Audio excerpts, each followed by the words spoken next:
दियाजिबा पाई अर्थात ताको सठिक पथ प्रदर्शन करबा निमंते ईश्वरकर दया ताको निमंते से रखंती।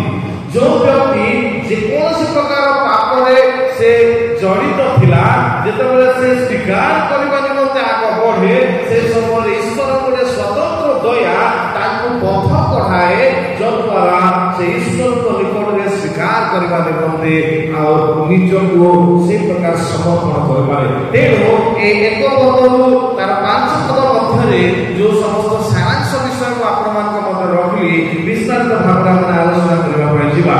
जेतेबेले जणे अपराध क्षमा पाए एवं जहार पाप आच्छादित हो जाए से व्यक्ति निश्चित भाव में धन्य बोली स्थान रे गणित होछि।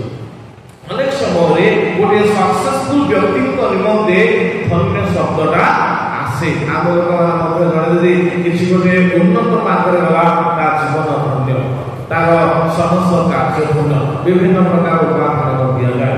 किंतु जड़े अपराध क्षमा पाइला एवं पाप को से आच्छादित करे पारिला अर्थात ईश्वर जहार पाप को आच्छादित कले सेही व्यक्ति धन्य बा सेही व्यक्ति आशीर्वाद पात्र अटंती। ईश्वर आशीर्वाद ता निकट रखुछि। कारण गोटे विषय होछि ताको क्षमा दिया गला एवं द्वितीय विषय तार अपराध को घोड़ी दिया गला एवं तार आउ गोटे तृतीय विषय जे ताको आउ जणे पापी बोली गणना कला।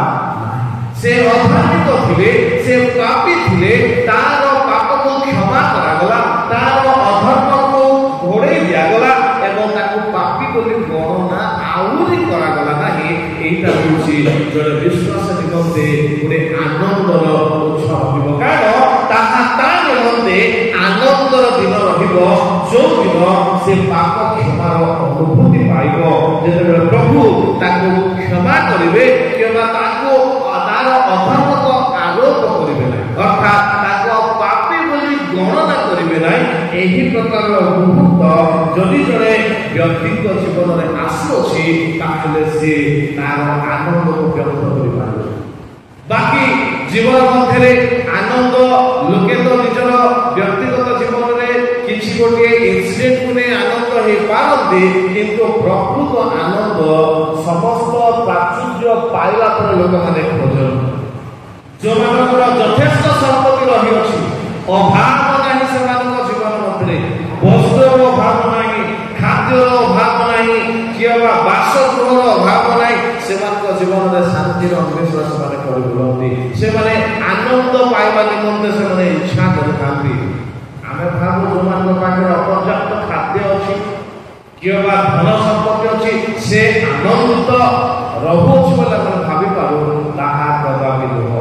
मनुष्यर प्राचुर्य ताको आनंद दिए नाही जेतु ताहा ता निमंते आहुरी कठिन विषय हे पारे।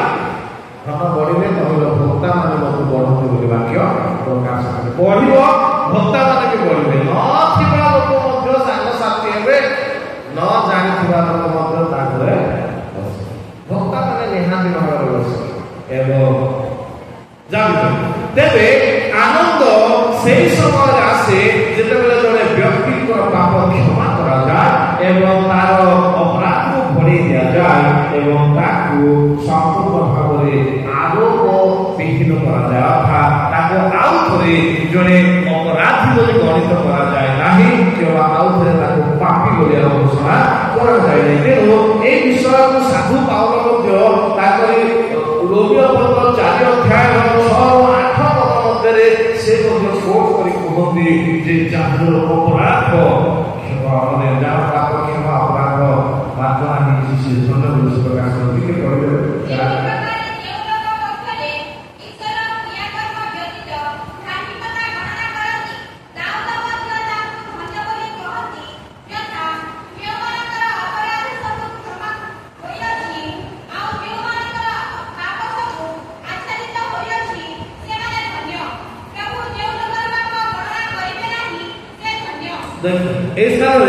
साधु पाउल रोमियो मंडल लोक मानक दाऊद जीवन घटना को से स्मरण कराई दौरान जे जो लोक पक्षे ईश्वर क्रियाकर्म व्यतीत धार्मिक वर्णना कर अर्थात से धार्मिक गणित हवा निमंते कौनसी कर्म से परिनाहांती निजको सचोट देखैबा निमंते कौनसी पंथा अवलंबन करनाहांती तथापि ताको धार्मिक गणित करा जाउछि तार क्रिया कर्म द्वारा ही न पारे किंतु ईश्वर ताको धार्मिक गणना करूछन्ती सेई लोक धन्य बोली कुहाजा जगत मध्य मनुष्य निजको निष्पाप बोली घोषणा करबा संभव नह किबा निष्कलंक बोली जणाइबा ता पक्षे संभव कारण धर्मशास्त्र प्रकाश करे से विपथ गमनरे मांस तथा कहिबा हे पारे किंतु कर्म ता कथा को मेल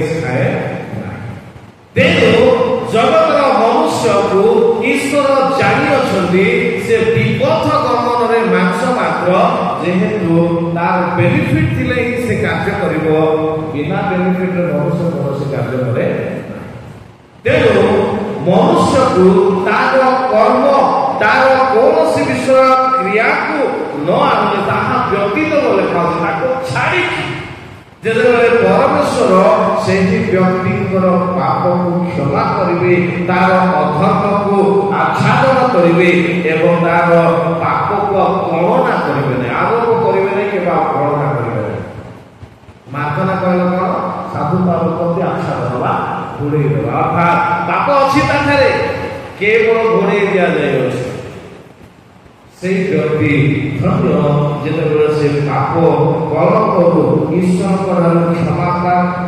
पाई एवं तार समस्त अधर्म को मार्जना कर बंधु जीसा भविष्यवक्ता से कहती जीसा पुस्तक एक अध्याय 18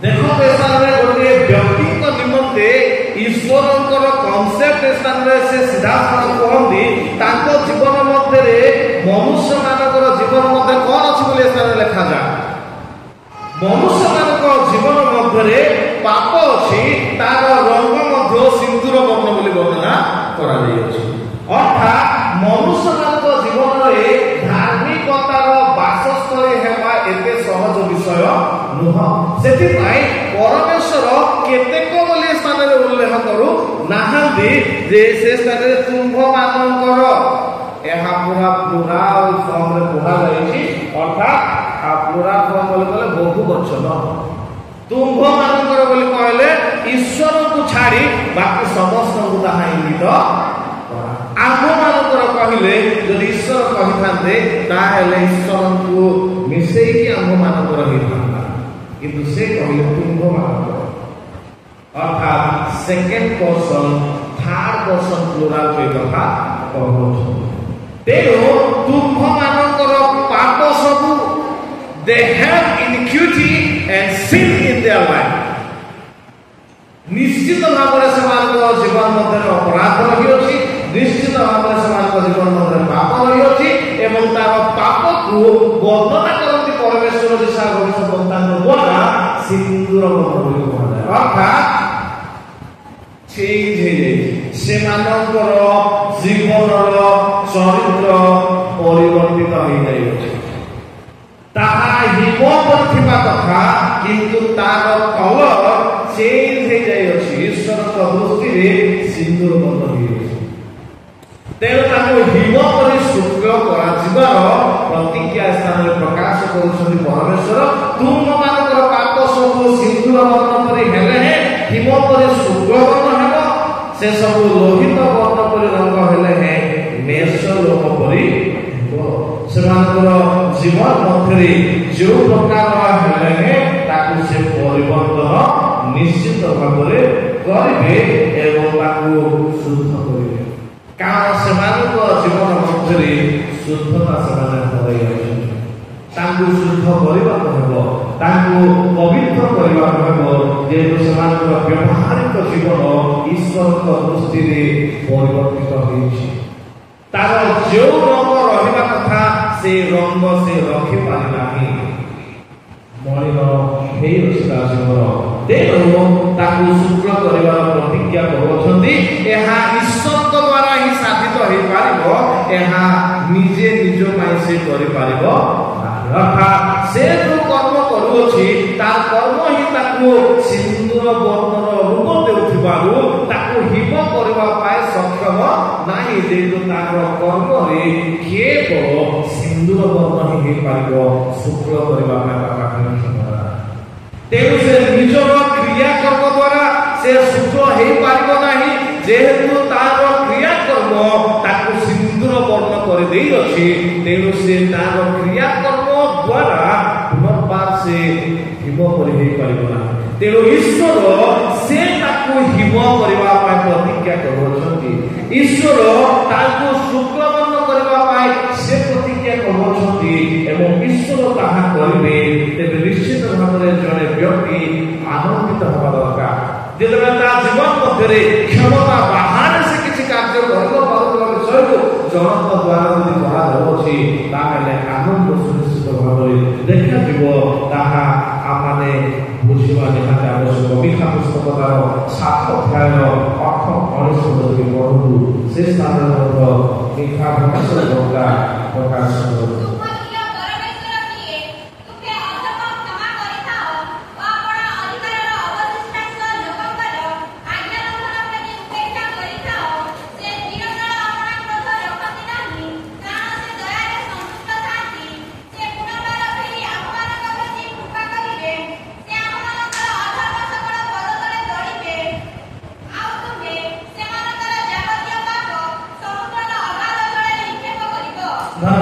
ଏଇଠି ଯାହା ଈଶ୍ୱରଙ୍କର ପ୍ରେମ ଏବଂ କରୁଣା ସୂଚକ ବାକ୍ୟ ନାମ ଭବିଷ୍ୟଦ୍ବକ୍ତା ସେ ପ୍ରକାଶ କରୁଅଛନ୍ତି ଯେ ପରମେଶ୍ୱରଙ୍କର ତୁଲ୍ୟ କିଏ?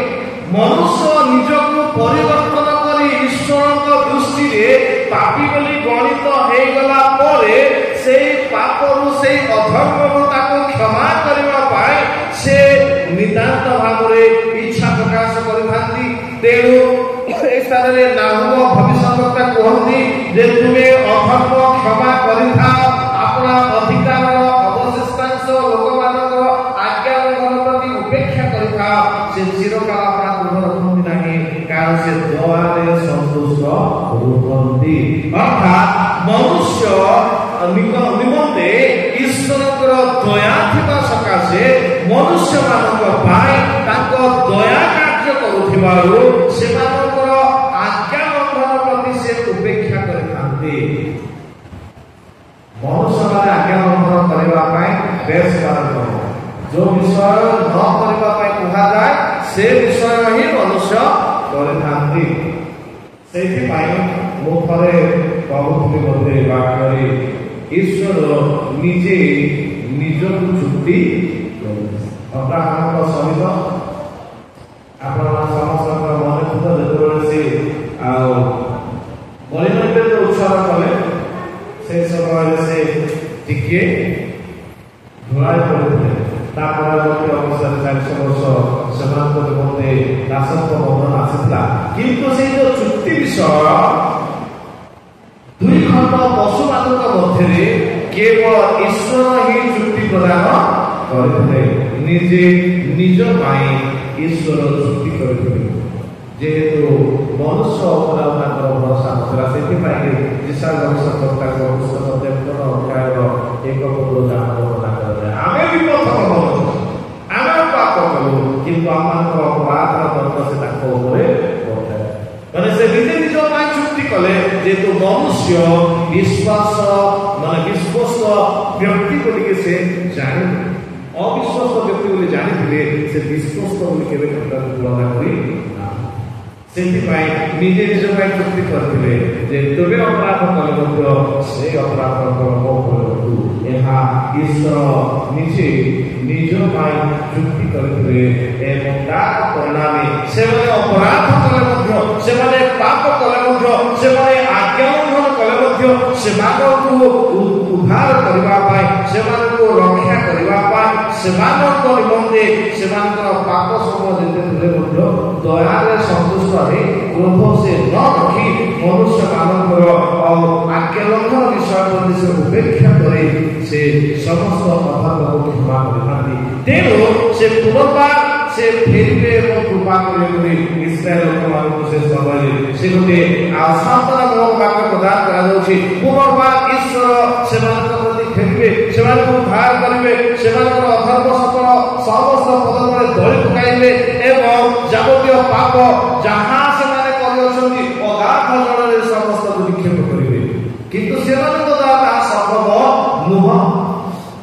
किंतु परमेश्वर सेमानकर मध्ये समस्त कार्य करिवे तेणु जो समस्त सफल परमेश्वर इस्राएलर पूर्वपुरुष ମାନଙ୍କ द्वारा କରିଥିଲେ ଯାକବ ପ୍ରତି ସେ ସମସ୍ତ ବିଷୟ ସେ ସମସ୍ତ ପାଳନ କରିବା ନିମନ୍ତେ ସେମାନଙ୍କୁ ସେ ଯାକବ ପ୍ରତି ସେ ସତ୍ୟ ଅବ୍ରାହ୍ମଣ ପ୍ରତି ସେ ଦ୍ୱାରା ସେ ପାଳନ କରିବା ନିଜେ କରିଥିବା ପ୍ରତିଜ୍ଞାକୁ ପରମେଶ୍ୱର ରକ୍ଷା କରିବେ ତେଣୁ ଜଣେ ବିଶ୍ୱାସୀ ନିମନ୍ତେ ଅପରାଧ ପାପରୁ କ୍ଷମା ପାଇବାର ଆନନ୍ଦ ସର୍ବୋତ୍କୃଷ୍ଟତର ହେବ ଅନ୍ୟ ସମସ୍ତ ତୁଳନାରେ ଈଶ୍ୱରଙ୍କ ଠାରୁ ପାଇଥିବା କ୍ଷମା ବାଣୀ ବଦଳରେ ଜଣେ ନିଷ୍ପାପ ବ୍ୟକ୍ତି ବୋଲି ଗଣନା କରାଯାଇଥିବା ବ୍ୟକ୍ତିଙ୍କ ଜୀବନ ଅଧିକ ଆନନ୍ଦ ଏବଂ ଉଲ୍ଲାସର ବିଷୟ ହେବ ଗୀତର ପ୍ରକାଶ କରନ୍ତି ଯାହାର ପାପ କ୍ଷମା ଅଧମ ଆଚ୍ଛାଦିତ ସେ ଧନ୍ୟ ଅର୍ଥାତ୍ ତା ପରିବର୍ତ୍ତେ କେହି କୁହନ୍ତି ଯିଏକି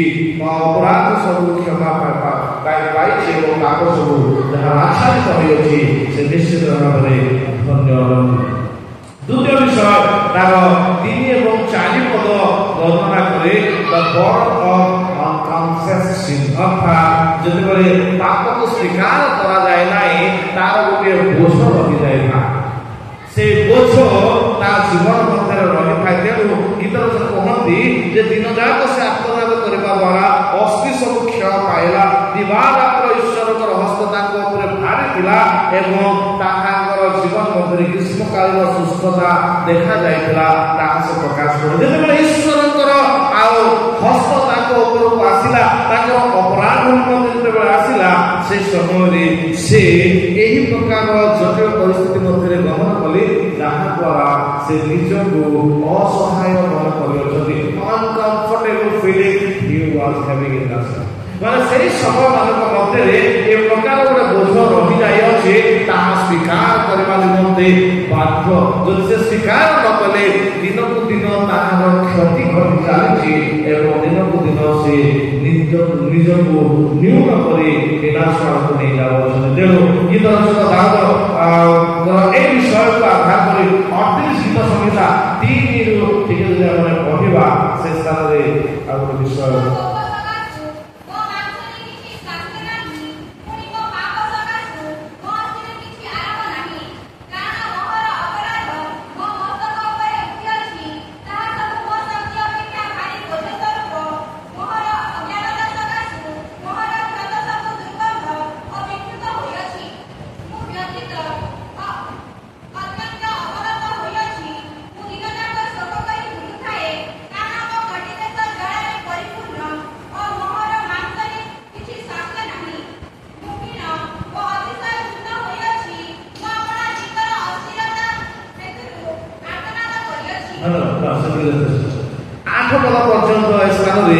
गीत रचक से वर्णना करुँच अपराध जितेबाला जड़े व्यक्ति जीवन में आने राजत्व करने आरंभ निजर कर्म डोमिनेट करने आरंभ करे से समय जीवन मध्य सब प्रकार परिस्थिति को से अनुभव करें जो समस्त जटिल परिस्थिति सकाशु से दिन को दिन निजर शारीरिक जीवन आत्मिक जीवन को नष्ट करने बाध्य होता है तेणु से समस्त पाप को स्वीकार न करने पर्यंत से जीवन मध्य कौन सी आराम नहीं लिखा अच्छी पाप सकाशु अस्थिर अच्छी जीवन मध्य पाप सकाशु आराम नहीं जीवन मध्य अधर्म सकाशु गोटे ए प्रकार शक्ति ता निमंते कार्यकारी अच्छी ताको समस्त विषय बोझ स्वरूप लागुअछि तार क्षत समूह दुर्गंध होइछि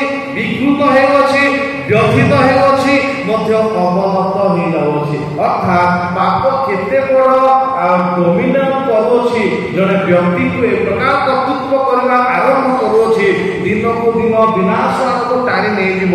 ତେଣୁ ପାପ କ୍ଷମା ପାଇବା ନିମନ୍ତେ ଜଣେ ବ୍ୟକ୍ତିଙ୍କ ଜୀବନରେ କନଫେସନ୍ ନିହାତି ଦରକାର, ଅର୍ଥାତ୍ ସ୍ୱୀକାର, ପାପ ସ୍ୱୀକାର କରିବା ନିହାତି ଆବଶ୍ୟକ।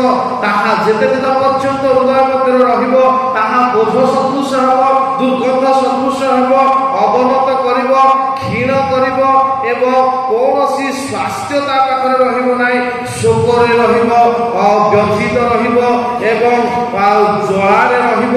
ବିଭିନ୍ନ ପ୍ରକାର ସ୍ଥାନରେ ସମସ୍ତ ବିଷୟ ଗୋଟି ଗୋଟି ବ୍ୟାଖ୍ୟା କଲେ ଅଧିକ ସମୟ ଲାଗିପାରେ, କିନ୍ତୁ ପାପ ଯେତେବେଳେ ହୃଦୟ ମଧ୍ୟରେ ରହିବ ତାକୁ ସ୍ୱୀକାର ନ କରିବା ପର୍ଯ୍ୟନ୍ତ ସମ୍ପୂର୍ଣ୍ଣ ଭାବରେ ବୋଝଗ୍ରସ୍ତ ହେବ ଏବଂ ଦିନକୁ ଦିନ ନିଜର ଅବନତି ହେବା ଆରମ୍ଭ ହେବ।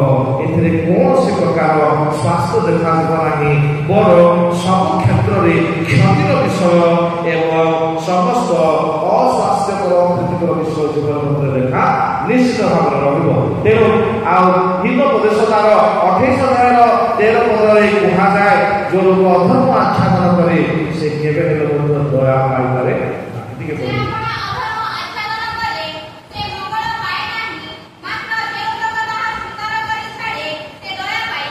ଦେଖନ୍ତୁ, ପାପ ସ୍ୱୀକାର ନ କରିବା ଲୋକଙ୍କ ନିମନ୍ତେ କୌଣସି ବେନିଫିଟ୍ ବିଷୟ ସ୍ଥାନରେ ଦେଖାଯାଉ ନାହିଁ। ସେ ସୁନ୍ଦର ଭାବରେ ଏହା ବର୍ଣ୍ଣନା କରି କୁହନ୍ତି, ଯେଉଁ ଲୋକ ଅଧର୍ମ ଆଚ୍ଛାଦନ କରିବ ସେ ମଙ୍ଗଳ ପାଇବ ନାହିଁ। ଯେହେତୁ ମଙ୍ଗଳ ପରମେଶ୍ୱରଙ୍କ ଠାରୁ ଆସେ, ଆମେ ମନେ ରଖିବା ଦରକାର ମଙ୍ଗଳ ପରମେଶ୍ୱରଙ୍କ ଠାରୁ ଆସେ। ତେଣୁ ମଙ୍ଗଳ ପରମେଶ୍ୱରଙ୍କ ଠାରୁ ଆସୁଥିବାରୁ ଅଧର୍ମ ଥିବା ଲୋକମାନଙ୍କ ପାଇଁ ମଙ୍ଗଳ ବିଷୟ ରହିବ ନାହିଁ। ଜଗତ ମଧ୍ୟରେ ସବୁ ବିଷୟରେ ଅମଙ୍ଗଳ ରହିଅଛି, କୋଉ ସ୍ଥାନରେ ବି ମଙ୍ଗଳ ନାହିଁ। ଅସାର ସଫଳ ହିଁ ଅସାର ଜ୍ଞାନୀ ସର୍ବରେ କୁହନ୍ତି ଯେ କୌଣସି ବିଷୟ ସାର କେବଳ ମନୁଷ୍ୟମାନଙ୍କ ପାଇଁ ଜଗତରେ ଯାହା ଅଛି ଅସାର ବିଷୟ ଅଛି, କିନ୍ତୁ ଯଦି ମଙ୍ଗଳ ବିଷୟ ଚାହୁଁ ତାହା ଈଶ୍ୱରଙ୍କ ଠାରୁ ଆମମାନଙ୍କ ନିମନ୍ତେ ଆସିଥାଏ। ତେଣୁ ଜଣେ ଅଧର୍ମ ଆଚ୍ଛାଦନ ନ କଲେ ମଙ୍ଗଳ ପାଇବ, ଯଦି ଆଚ୍ଛାଦନ କରିବ ତାହେଲେ ସେ ଆଉ ମଙ୍ଗଳ ପାଏ ନାହିଁ। ଯେଉଁ ଲୋକ ସ୍ୱୀକାର କରିବାକୁ ଛାଡ଼ିବ ଦୟା ପାଇବ। ତେଣୁ କନଫେସନ୍ ହେଉଛି ବହୁତ ଗୁରୁତ୍ୱ। ତାଙ୍କ ଜୀବନ ମଧ୍ୟରେ ଯେତେବେଳେ ସେ ଅପରାଧ କଲେ ସାଙ୍ଗେ ସାଙ୍ଗେ ଦାଖଲ ଭବିଷ୍ୟତ ବର୍ତ୍ତମାନ ପରମେଶ୍ୱର ପ୍ରେରଣ କଲେ। ସେ ଗୋଟେ ପ୍ରହେଳିକା କହିବା ବିଷୟ ଆପଣମାନେ ଭଲ ଭାବରେ ଜାଣନ୍ତି। କହିଲେ ଗୋଟିଏ କାହାଣୀ ଆକାରରେ ଗୋଟିଏ ଦୃଷ୍ଟାନ୍ତ ତାଙ୍କର ଯେତେବେଳେ ପ୍ରକାଶ କରାଗଲା, ସେହି ସମୟରେ ରାଜା ଦାଉଦ କହିଲେ ଏହି ପ୍ରକାର ବ୍ୟକ୍ତି ଯେ କେହି ହୁଅନ୍ତୁ ନା କାହିଁକି ସେ ହତ ହେବାର, କିନ୍ତୁ ନାଥାନ ଭବିଷ୍ୟତ ବକ୍ତା ସିଧାସଳଖ କହିଲେ ଆଉ କେହି ନୁହଁ, ତାହା ମହାରାଜ ଆପଣ ନିଜେ ଅଟନ୍ତି। ଏମିତି ଯିଏ ଈଶ୍ୱରଙ୍କ ଠାରେ ସେ ସ୍ୱୀକାର କରେ ଆଉ ତାଙ୍କ ଜୀବନ ମଧ୍ୟରେ କ୍ଷମା ଘୋଷଣା ମଧ୍ୟ ନାଥାନ ଭବିଷ୍ୟତ ବକ୍ତାଙ୍କ ଦ୍ୱାରା କରାଗଲା ଯେ ଈଶ୍ୱରଙ୍କୁ କ୍ଷମା ଦେଇଅଛନ୍ତି, ସେ ପୁତ୍ର କେବଳ ବଞ୍ଚିବ ନାହିଁ, ସେ ନିଶ୍ଚିତ ଭାବରେ ମରିବ। ଏହି କଥା କୁହାଯାଇଥିଲା। ଆମର ଜୀବନ ମଧ୍ୟରେ ନାଥାନ ଭବିଷ୍ୟତ ବକ୍ତାର ଅବଶ୍ୟ ପ୍ରେରଣ ନାହିଁ, କିନ୍ତୁ ଆମର କାର୍ଯ୍ୟକଳାପ ଯଦି ମନ୍ଦ ଅଟେ ଆମର ବିବେକ ଆମକୁ ନିଶ୍ଚିତ ଭାବରେ ରୋକିବା ପାଇଁ ଚେଷ୍ଟା କରେ। ଏହା ଅନୁଚିତ ବିଷୟ, ଏଥିରେ ପାଦ ଦେବା ପୂର୍ବରୁ ଭାବିବା ପାଇଁ ସବୁବେଳେ ଆପଣଙ୍କର ଅନ୍ତଃକରଣ ଆମକୁ ବୋଝର ସହିତ ପ୍ରକାଶ କରେ। ଯେଉଁ ଲୋକମାନେ ନିଜର ବିବେକକୁ ଦାବି ଦିଅନ୍ତି ସେମାନେ ବିନାଶ ହେଇଯାନ୍ତି, ଯେହେତୁ ନିଜର ମନକୁ ସୁଯୋଗ ଦେଇଦେଲେ ବିବେକ ନିଶାନ୍ତ ଭାବରେ ଦବିଯିବ, ଯଦ୍ୱାରା ଜଣେ ବ୍ୟକ୍ତି ସେ ଈଶ୍ୱରଙ୍କ ଠାରେ ସ୍ୱୀକାର କରିବା ପାଇଁ ଇଚ୍ଛା କରିବ। ଯଦି ସ୍ୱୀକାର କଲା ନାହିଁ, ଅଧର୍ମ ଛାଡ଼ିଲା ନାହିଁ, ମଙ୍ଗଳ ନାହିଁ, କ୍ଷମା ନଥିଲା। ତେଣୁ ଯେଉଁମାନେ ମଙ୍ଗଳ ପାଇବା ପାଇଁ ଚାହାନ୍ତି, ଦୟା ପାଇବା ପାଇଁ ଚାହାନ୍ତି, ଅଧର୍ମକୁ ଘୋଡ଼େଇ ରଖିଲେ ପାଇବା ସମ୍ଭବପର ବିଷୟ ନୁହଁ। ତେଣୁ ପାପ ସ୍ୱୀକାର କରିବା ବହୁତ ବଡ଼ ଦାୟିତ୍ୱ ଗୋଟେ ବିଶ୍ୱାସୀ ପାଏ। ତା ଜୀବନ ମଧ୍ୟରେ ପ୍ରତିଟି ମୁହୂର୍ତ୍ତ ଅପରାଧ ପାପରେ ସେ ଜଡ଼ିତ ରହିବ ହିଁ ରହିବ। ନିରନ୍ତର ପ୍ରାର୍ଥନା କରିବା ଲୋକ ଆମେ ନାହିଁ, ପ୍ରତି ମୁହୂର୍ତ୍ତରେ ପ୍ରାର୍ଥନା କରିବା ଲୋକ ଆମେ ଅଛୁ। ନିରନ୍ତର ପ୍ରାର୍ଥନା କରିବାର କେବଳ ଖ୍ରୀଷ୍ଟଙ୍କଠାରେ ଦେଖା ପ୍ରହରକୁ ପ୍ରହର ପ୍ରାର୍ଥନାରେ ସେ ସମ୍ବନ୍ଧିତ। ତେଣୁ ନିରନ୍ତର ପ୍ରାର୍ଥନା କରିବା ଆମେ ଖାଇବା ବେଳେ ବି କେତେ ଜଣ ତଲେ କରନ୍ତି, ନହେଲେ ନା ଶୋଇଲା ବେଳେ ବି କିଏ ତଲେ କରନ୍ତି, ନହେଲେ ନା ଉଠିଲା ବେଳେ ବି କିଏ ତଲେ କରନ୍ତି, ନହେଲେ ନା ପିଲାମାନେ ସ୍କୁଲ ଯାଆନ୍ତି, ଯିବା ପୂର୍ବରୁ ପ୍ରାର୍ଥନା କରି ଯାଉଛନ୍ତି କି ନାହିଁ ସେଟା ନିଜେ ସେମାନେ ଜାଣନ୍ତି। କିନ୍ତୁ ଜଣେ ମନୁଷ୍ୟ ନିଜର ଅପରାଧକୁ ତେବେ ସ୍ୱୀକାର କରିପାରିବ ଯେବେ ସେ ପ୍ରାର୍ଥନାରେ ସମୟ ସେ ଜାଣିପାରିବ ଯୋଉ କର୍ମ କରାଯିବାର ଈଶ୍ୱରଙ୍କ ଦୃଷ୍ଟିରେ ଅନୁଚିତ ଥିଲା ତାହା ସେ କରିଅଛି, ତାହା ନିଶ୍ଚିତ ଭାବରେ ଜାଣିପାରିବ। ତେଣୁ ପ୍ରାର୍ଥନାରେ ସ୍ୱୀକାର କରିବା ତାର କର୍ତ୍ତବ୍ୟ ରହିଅଛି। ସ୍ୱୀକାର କରିବା ଦ୍ୱାରା ଉଦ୍ଧାର ରହିଅଛି। ଟିକେ ଦେଖନ୍ତୁ ଅଳ୍ପ ଅଧ୍ୟାୟ 8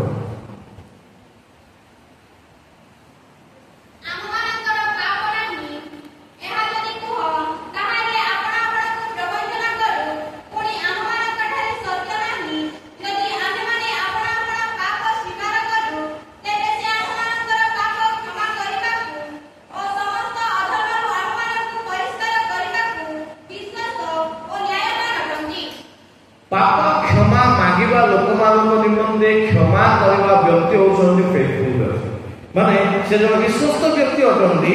ଯୋଉ ବ୍ୟକ୍ତି ପାପ କ୍ଷମା ଚାହେଁ ତାକୁ କ୍ଷମା କରିବା ପାଇଁ ବିଶ୍ୱସ୍ତ ସେ ଅଟନ୍ତି। ଅର୍ଥାତ୍ ପାପୀ ତା ଜୀବନ ମଧ୍ୟରେ କରିଥିବା ପାପକୁ ଯେତେବେଳେ ସ୍ୱୀକାର କରି କ୍ଷମା ଚାହେଁ ଈଶ୍ୱର କ୍ଷମା ପ୍ରଦାନ କରିବାର ବ୍ୟକ୍ତି ସେ ନିଶ୍ଚିତ ଭାବରେ କ୍ଷମା କରନ୍ତି। ତେଣୁ ମୁଁ ତ ପାପ କରିଲେ ମୁଁ କାହିଁକି କ୍ଷମା ମାଗିବି? ମନୁଷ୍ୟ କେହି ମଧ୍ୟ ନିଷ୍ପାପ ନୁହଁ। ଲେଖାଯାଏ ଆମ୍ଭମାନଙ୍କର ପାପ ନାହିଁ ଏହା ଯଦି କେହି କହୁଛି ତାହେଲେ ସେ ଆପଣାକୁ ଠକୁଛି। କହିବା ପାଇଁ ଗଲେ ମନୁଷ୍ୟର ପ୍ରତିଟି କର୍ମରେ ପାପ ଅଛି। ମନୁଷ୍ୟର କଥାବାର୍ତ୍ତାରେ ପାପ ବାହାରିଯାଏ, ମନୁଷ୍ୟର ବ୍ୟବହାରିକ ଜୀବନରେ ପାପ ଆସେ। ପ୍ରତିଟି ବିଷୟରେ ପାପ ରହିଅଛି, କାରଣ ଜଣେ ମନୁଷ୍ୟ ପାପର ସ୍ଥାନରେ ରହିଅଛି। ଅର୍ଥାତ୍ ଜଗତ ପାପରେ ପତିତ ହେଇ ସାରିଅଛି।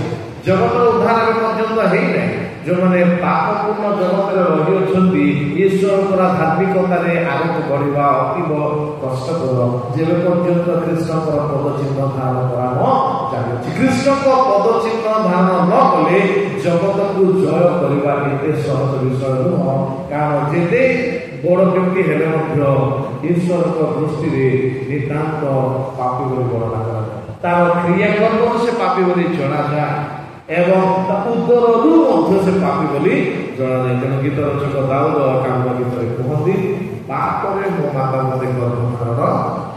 ଅର୍ଥାତ୍ from the beginning of his life he became a sinner according to God's knowledge. ଈଶ୍ୱରଙ୍କ ଦୃଷ୍ଟିରେ ଜଣେ ମନୁଷ୍ୟ ପାପରୁ ହିଁ ତାର ଜୀବନ ପ୍ରାରମ୍ଭ କରିଥାଏ। କାରଣ ଆଜ୍ଞା ଲଙ୍ଘନ ଏ ପ୍ରକାର ଗୋଟେ ପାପ ଥିଲା, ସେ ପାପରେ ସମସ୍ତେ ପାପୀ ବୋଲି ଗଣି ରହିଗଲେ। ଜଣେ ମଧ୍ୟ ନିଷ୍ପାପୀ ରହିପାରିଲା ନାହିଁ। ପ୍ରତ୍ୟେକ ପ୍ରାଣୀ ପାପରେ ପତିତ ହେଇଗଲେ। ଆଦମଙ୍କ ଠାରୁ ଆରମ୍ଭ କରି ଯେତେ ସମସ୍ତେ ଆଦମଙ୍କ ବଂଶଜ ସମସ୍ତେ ସ୍ତ୍ରୀ ଜାତ ମନୁଷ୍ୟ ପ୍ରତ୍ୟେକଙ୍କ ନିମନ୍ତେ ଯାହା ପ୍ରକାଶ ହେଲା। କୃଷ୍ଣଙ୍କ ଛଡ଼ା ବା କୃଷ୍ଣଙ୍କ ବ୍ୟତୀତ ପ୍ରତ୍ୟେକଙ୍କ ଜୀବନ ମଧ୍ୟରେ ପାପ ଅଧର୍ମର ଦେଖାଯାଉଛି। ତେଣୁ ସେ ସମସ୍ତ ସ୍ୱୀକାର କରିବା ଦ୍ୱାରା ସେମାନଙ୍କୁ ଉଦ୍ଧାର ମଧ୍ୟ ପ୍ରଦାନ କରାଯିବାର ବିଷୟ ରହିଛି। ତେଣୁ ସେ 5 ପଦରେ ମଧ୍ୟ ପ୍ରକାଶ କରାଯାଏ। ଯେତେବେଳେ ପାପକୁ ସ୍ୱୀକାର କରାଯାଇଅଛି immediate forgiveness has been given। ଅର୍ଥାତ୍ ସାଙ୍ଗେ ସାଙ୍ଗେ confession and immediate forgiveness। ସେହି ସ୍ଥାନରେ ସେ କୁହନ୍ତି ଯେ ଯେତେବେଳେ ସେ ପାପ ସ୍ୱୀକାର କଲେ ତାଙ୍କର ପାପକୁ ସାଙ୍ଗେ ସାଙ୍ଗେ କ୍ଷମା କରାଯାଇଅଛି, ତାହା ସେ ନିଜେ ଅନୁଭବ କରିଛନ୍ତି। ସେଥିପାଇଁ ସେ 5 ଅଧ୍ୟାୟରେ କୁହାଯାଏ, ଯେତେବେଳେ ମୁଁ ତୁମ ନିକଟରେ ଆପଣ ପାପ ସ୍ୱୀକାର କଲି, ଆପଣ ଅଧର୍ମ ଲୁଚାଇଲେ ନାହିଁ। ମୁଁ କହିଲି ମୁଁ ସଦାପ୍ରଭୁଙ୍କ ନିକଟରେ ଆପଣ ଅପରାଧ ସ୍ୱୀକାର କରିବି, ନହେଲେ ତୁମେ ମୋର ପାପ ଘଟୁନ ଅଧର୍ମ କ୍ଷମା କର। When confess, immediate forgiveness। ମାନେ ପରମେଶ୍ୱର କ୍ଷମା ପ୍ରାର୍ଥୀ ହେବା ସାଙ୍ଗେ ସାଙ୍ଗେ କ୍ଷମା ପ୍ରଦାନ କରିଦିଅନ୍ତି। ତେଣୁ ଆଉ ଗୀତ ରଚକ ସେ ଅନୁଭବ କରିଅଛନ୍ତି ଯେତେବେଳେ ତା ଜୀବନରେ ଘଟିଥିବା ସମସ୍ତ ପାପ ସକାଶେ ଈଶ୍ୱରଙ୍କ ନିକଟରେ ସେ ସ୍ୱୀକାର କରୁଅଛନ୍ତି, ସାଙ୍ଗେ ସାଙ୍ଗେ ତାଙ୍କର ଅଧର୍ମ ପାପ ସକାଶେ କରାଯାଇଥିବା ସମସ୍ତ ଅଧର୍ମକୁ କ୍ଷମା କଲ ବୋଲି ଲେଖା immediate forgiveness has been given to him। ତେଣୁ ସେ କ୍ଷମା ପ୍ରାର୍ଥୀ ହେବା ସାଙ୍ଗେ ସାଙ୍ଗେ କ୍ଷମା ପ୍ରାପ୍ତି ହେଉଛନ୍ତି। ତାହା ମଧ୍ୟ ସେ ବର୍ଣ୍ଣନା କରନ୍ତି ଦ୍ୱିତୀୟ ସାମୁଏଲ ତାର 12 ଅଧ୍ୟାୟ 13।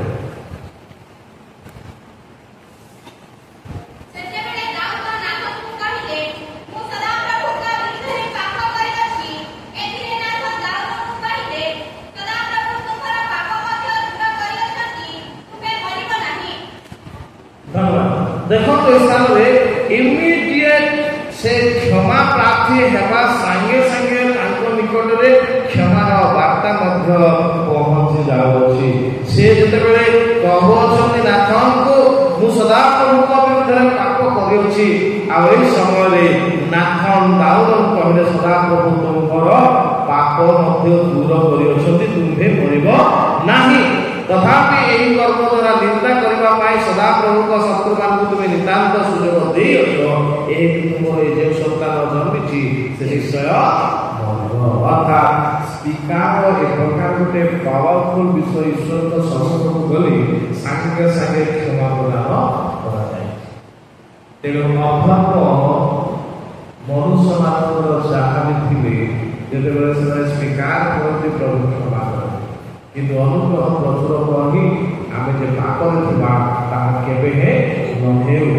ଦାଉଦଙ୍କ ଜୀବନ ମଧ୍ୟରେ ପରମେଶ୍ୱର ନିଜେ ସାକ୍ଷ୍ୟ ଦେଇ କହନ୍ତି ହିତୀୟ ଉରିୟ ଭାର୍ଯ୍ୟା ଛଡ଼ା ଆମ୍ଭ ଦାସ ଦାଉଦଙ୍କ ଜୀବନର କୌଣସି ପାପ କରି ଅର୍ଥାତ୍ ଈଶ୍ୱର ଦୃଷ୍ଟିରେ ସେ ଏ ପ୍ରକାର ଭାବରେ ଆଉ ନିଜକୁ ସ୍ଥାପନ କରିଅଛନ୍ତି ଯେ ସେଇ ଗୋଟିଏ ଛଡ଼ା ତାଙ୍କଠାରେ କୌଣସି ତ୍ରୁଟି ନାହିଁ ବୋଲି ପରମେଶ୍ୱର ମଧ୍ୟ ନିଜେ ଘୋଷଣା କରୁଅଛନ୍ତି।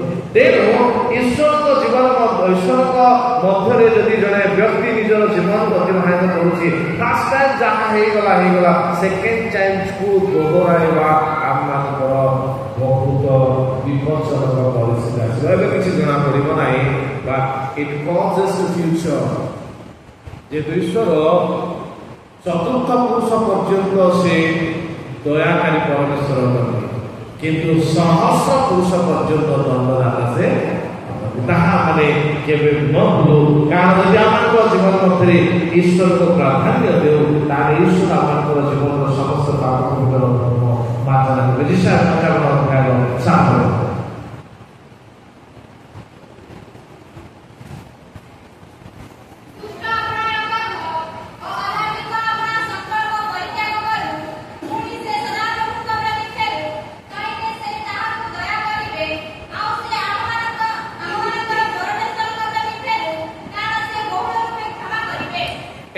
ରିପେଣ୍ଟେନ୍ସ କଲା ପରେ ପ୍ରତ୍ୟାବର୍ତ୍ତନ କରିବା ଆବଶ୍ୟକ।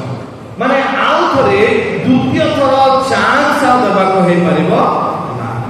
ଜୀବନ ମଧ୍ୟରେ ଅଘଟଣ ଘଟିଯାଏ। ଅନ୍ଧ ଥରେ ବାଡ଼ି ହଜେଇବ ଭାଇମାନେ, ଦ୍ୱିତୀୟ ଥର ଯଦି ହଜେଇଲା ବୋଲି କଲେ ତାକୁ ଦୋଷୀ ବୋଲି ମାନେ ନିର୍ଦୋଷୀ ବୋଲି ଗଣନା କରାଯାଇପାରିବ ନାହିଁ।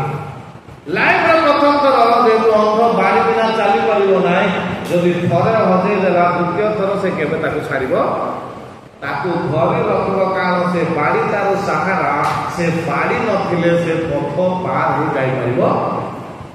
ସେଥିପାଇଁ ଜୀବନ ମଧ୍ୟରେ ଜଣେ ଯେତେବେଳେ ପାପ କରେ, ଅଧର୍ମ କରେ, ତାକୁ ପରମେଶ୍ୱର ଗୋଟିଏ ସୁଯୋଗ ପ୍ରଦାନ କରୁଅଛନ୍ତି, ଯେହେତୁ ସେ ସମସ୍ତ ବିଷୟ ବୁଝି ଫେରିବା ନିହାତି ଦରକାର। ତେଣୁ ସେ ଦୁଷ୍ଟ ଆପଣା ପଥ ଅଧାର୍ମିକ ଆପଣା ସଂକଳ୍ପକୁ ଛାଡ଼ିବାକୁ ପଡ଼ିବ, ତାଙ୍କ ସଂକଳ୍ପକୁ ପରିତ୍ୟାଗ କରିବାକୁ ପଡ଼ିବ, ମାନେ ଛାଡ଼ି ଦେବାକୁ ପଡ଼ିବ। ତାପରେ ସେ ଈଶ୍ୱରଙ୍କର ସଦାପ୍ରଭୁଙ୍କ ପ୍ରତି ସେ ଫେରିବ।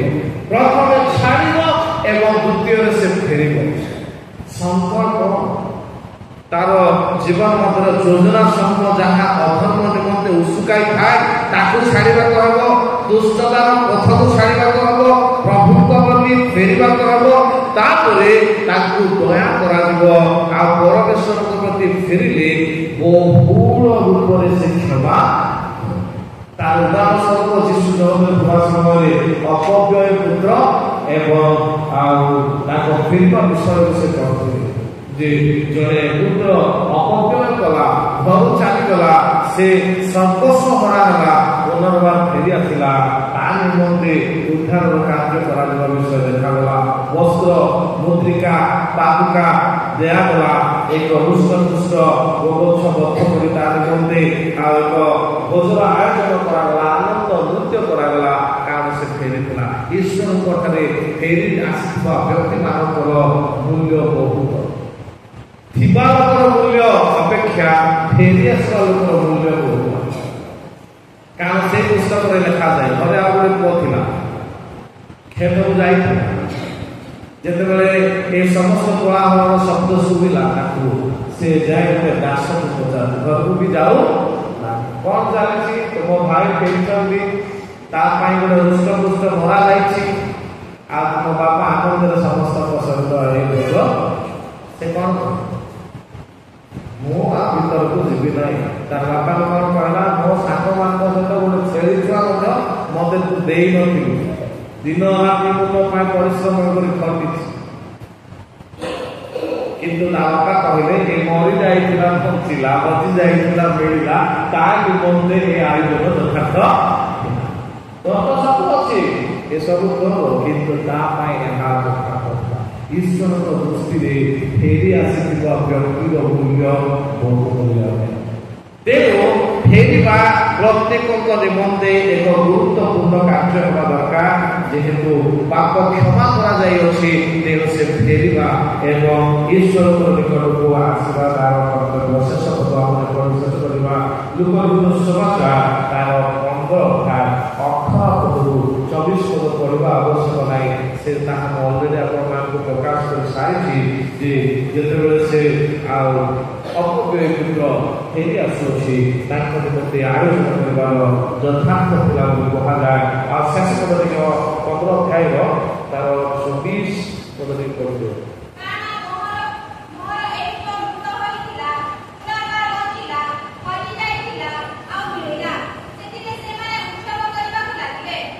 ଦେଖନ୍ତୁ, ଏଇଟା ହଉଛି ଇମ୍ପୋର୍ଟାଣ୍ଟ ତାଙ୍କ ଜୀବନ ମଧ୍ୟରେ ଥିଲା।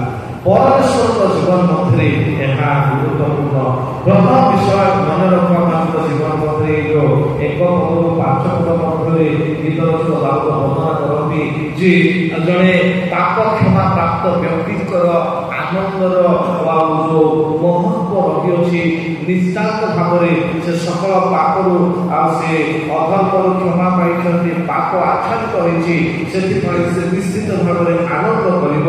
ଏବଂ ଯେଉଁମାନେ ପରମେଶ୍ୱରଙ୍କ ନିକଟକୁ ଆଉ ପାପ କ୍ଷମା ପ୍ରାପ୍ତି ନିମନ୍ତେ ଯେଉଁମାନଙ୍କ ଜୀବନ ମଧ୍ୟରେ ଆଉ କନଫେସନ ନାହିଁ, ଆଉ ପାପ ସ୍ୱୀକାର ନାହିଁ, ସେମାନଙ୍କ ଜୀବନର ପ୍ରତିକୂଳ ସମସ୍ୟା ଅଧିକ ହୋଇଯାଏ। ସେମାନେ ବିପଦ ଆଡ଼କୁ ଚାଲିଯାଆନ୍ତି, ବିନାଶ ଆଡ଼କୁ ଚାଲିଯାଆନ୍ତି। କିନ୍ତୁ ଯେତେବେଳେ ସେମାନେ ଆଉ ସାହସର ସହିତ ଯେତେବେଳେ ସ୍ୱୀକାର କରନ୍ତି, ସେମାନେ ସ୍ୱୀକାର କଲା ପରେ ସେମାନଙ୍କୁ କ୍ଷମା ଦିଆଯାଏ ଏବଂ ସେମାନେ କ୍ଷମା ପାଇବା ପାଇଁ ଯୋଗ୍ୟ ବିବେଚିତ ହୁଅନ୍ତି ଏବଂ ତାହା ସେମାନଙ୍କ ନିମନ୍ତେ ଆଶୀର୍ବାଦର ଜନକ ହୁଏ। କାରଣ କ୍ଷମା ମାଗିବା କ୍ଷଣି ହିଁ କ୍ଷମା ପ୍ରଦାନ କରାଯାଇଛି।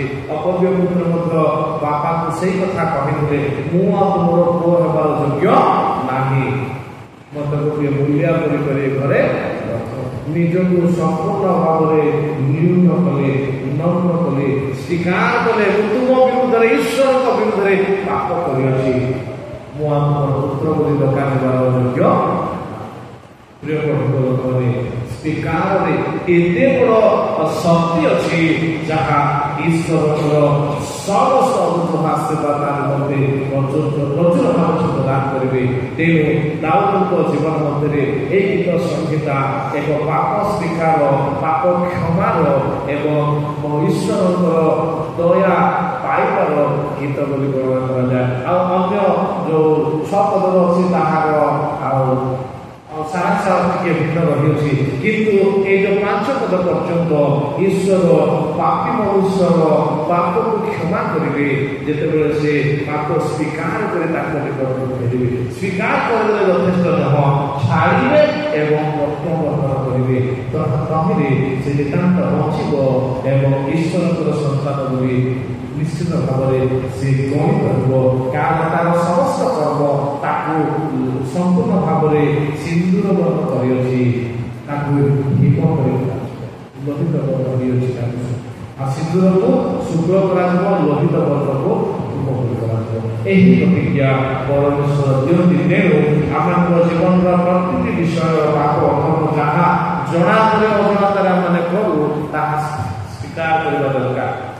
ଅଜଣାତରେ ହେଲେ ମଧ୍ୟ କେତେକ ବିଷୟ ଆଉ ଜାଣିକି ଆମେ ଅପରାଧ କରିଥାଉ, କେତେକ ଅଜଣାରେ ମଧ୍ୟ ଅପରାଧ ହେଇଥାଏ। ସେଥିପାଇଁ ଆଉ ଆଇବ ତାଙ୍କ ପିଲାମାନେ ଭୁଲରେ ଆଉ ସେମାନେ କାଳେ ମନେ ମନେ ଈଶ୍ୱରଙ୍କୁ ପାଶରେ ଥିବେ କିମ୍ବା ଈଶ୍ୱରଙ୍କ ପାଇଁ କ'ଣ ଗୋଟେ କରିଦେଇଥିବେ ବୋଲି ସେମାନଙ୍କ ପାଇଁ ବଳିଦାନରେ ଉତ୍ସର୍ଗ କରିବା ପାଇଁ ଚାହୁଁଥିଲେ। ତେଣୁ ଆମମାନଙ୍କର ଜ୍ଞାତ ସାରରେ ହେଉ କିମ୍ବା ଅଜ୍ଞାତ ସାରରେ ହେଉ, ଆମମାନଙ୍କର କର୍ମରେ ହେଉ, ଆମମାନଙ୍କର କଥାବାର୍ତ୍ତାରେ ହେଉ, ଆମମାନଙ୍କର ଚାଲିଚଳନରେ ହେଉ, ଯଦି ଆମେ ଈଶ୍ୱରଙ୍କର ବିରୋଧରେ କିଛି କରିଅଛୁ ତାହେଲେ ଆମେ ଈଶ୍ୱରଙ୍କ ପାଖରେ ସ୍ୱୀକାର କରି କ୍ଷମା ପାଇବା ପାଇଁ ଯତ୍ନବାନ ଦରକାର। କାରଣ ଜଗତରେ ରହୁଛୁ, ଜଗତ ଈଶ୍ୱରଙ୍କର ପ୍ରତିକୂଳ।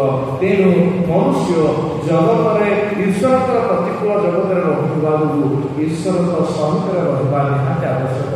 କାରଣ ଜଗତ ଈଶ୍ୱରଙ୍କ ସହିତରେ ରହିବା ପାଇଁ କେବେ କେବେ ଦେବ ନାହିଁ। ତେଣୁ ଜଗତ ମଧ୍ୟରେ ପାପ ଅଭାବ ବୃଦ୍ଧି ତ ପାଇ ଚାଲିଛି, କ୍ଷମା ଈଶ୍ୱର ଦେବା ପାଇଁ ଜଗିଛନ୍ତି। ଯଦି ଆମେ ନିଜର ଜୀବନର ସମସ୍ତ ଅଧର୍ମ ପାପ ସ୍ୱୀକାର କରୁ, ଛାଡ଼ି ଦଉ ଏବଂ ଈଶ୍ୱରଙ୍କର ନିକଟକୁ ଯାଅ, ତାହେଲେ ନିଶ୍ଚିତ ଭାବରେ ଈଶ୍ୱର କ୍ଷମା ଦେଇ ନିଜର ସନ୍ତାନ କରିବା ପାଇଁ କେବେ ହେଲେ ବସାଇବେ ନାହିଁ। ଯେହେତୁ ସେ ପ୍ରଚୁର କ୍ଷମା ଦେବା